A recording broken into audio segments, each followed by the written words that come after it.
नाज़रीन, कुछ ॾींहं अॻु गवर्नर हाउस में हिकु मेड़ाको थियो ऐं मेड़ाके में सिंध जे जेको आहे विरहाङे जूं ॻाल्हियूं थियूं, जंहिंखां पोइ अवामी राज तहरीक पाकिस्तान पारां गवर्नर हाउस जे घेराव जो जेको आहे उहो ऐलान कयो वियो ऐं उहा जेका एहतजाजी जेको मार्च आहे उहो जंहिंजो ऐलान कयो वियो उहो सिंध हाई कोर्ट खां गवर्नर हाउस ताईं थियणो आहे। ऐं असां सां गॾु हिन वक़्तु अवामी राज तहरीक पाकिस्तान जो चेयरमैन खलील शाह साहब मौजूदु आहे। असां ॾिसूं पिया त सिंध हाई कोर्ट ऐं गवर्नर हाउस जे आसपास वारा जेके रोड आहिनि उते कंटेनर लॻाए रस्ता जेके आहिनि उहे बंदि कया विया आहिनि ऐं ॿिए पासे अवामी राज तहरीक पाकिस्तान जो ऐलान थियल आहे त सिंध हाई कोर्ट जी पार्किंग खां गवर्नर हाउस ताईं हिकिड़ो मार्च कयो वेंदो ऐं गवर्नर हाउस जो घेराव कयो वेंदो।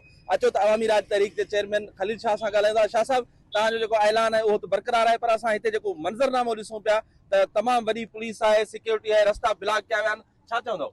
सर, अंधेर नगरी चरबट राज आहे। असांजे हथ में न हथियार आहिनि, असां वटि न लठियूं आहिनि, असां वटि न को दहशतगर्द जो रिकॉर्ड आहे माज़ी में, न असांजो हाणे इरादो आहे। अंधेर नगरी आहे जो साफ़ इनके जी कवरेज रोकण लाइ साम्हूं कंटेनर लॻल आहे।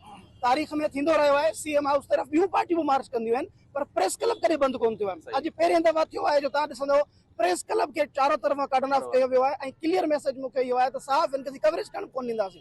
हेतिरी नफ़री, माना 7 ज़िलनि जी पुलिस बैदनि मूंखे ॿुधायो कहिड़ो दहशतगर्द गिरफ़्तार करण आयो। एसएसपी पाण नफ़री खणी करे त बीठो आहे। हिननि सभिनी खे ख़बर आहे त असांजो पुरअमन एहतजाज आहे।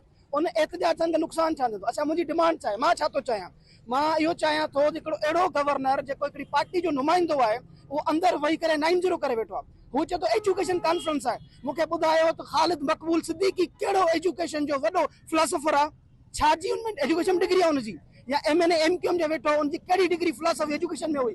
त ही सिंध खे बर्बाद करण जी जेका साज़िश कनि था उहा असांखे क़ाबिल क़बूल न आहे। असांजी लाशुनि ते बि कॾहिं सिंध टोड़े न सघंदा। अच्छा, हिन वक़्तु जेको मंज़र ॾिसूं पिया, रोड बंदि लॻा पिया आहिनि, तव्हांजा काफ़िला या तव्हांजा कारकुन किथे आहिनि? उन्हनि खे छॾींदा न छॾींदा? छा सर, ही हिन वक़्तु चारों तरफ़ खां असांजे कारकुन आहिनि ऐं चारों तरफ़ खां कार्डन ऑफ करे वेठा आहिनि।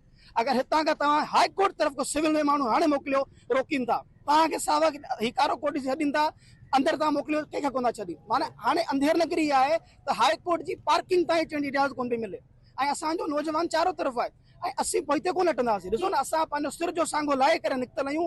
मुंहिंजे कारकुन खे नुक़सानु थींदो, पूरी सिंध रिस्पॉन्ड कंदी ऐं मुंहिंजो कारकुन पोइते कोन हटंदो। मूंखे को शौक़ु न आहे वायलेंस करण जो, न मां पुलिस सां हटकणु चाहियां थो, न मां इदारनि सां हटकणु चाहियां थो। मुंहिंजी डिमांड सिधी ऐं चिटी आहे त उहो गवर्नर सां क़ाबिल क़बूल न आहे, जेको साज़िशूं करे पंहिंजे MQM जे हेड खे बीहारे करे चवे असां सिंध जो बंदि कंदासीं।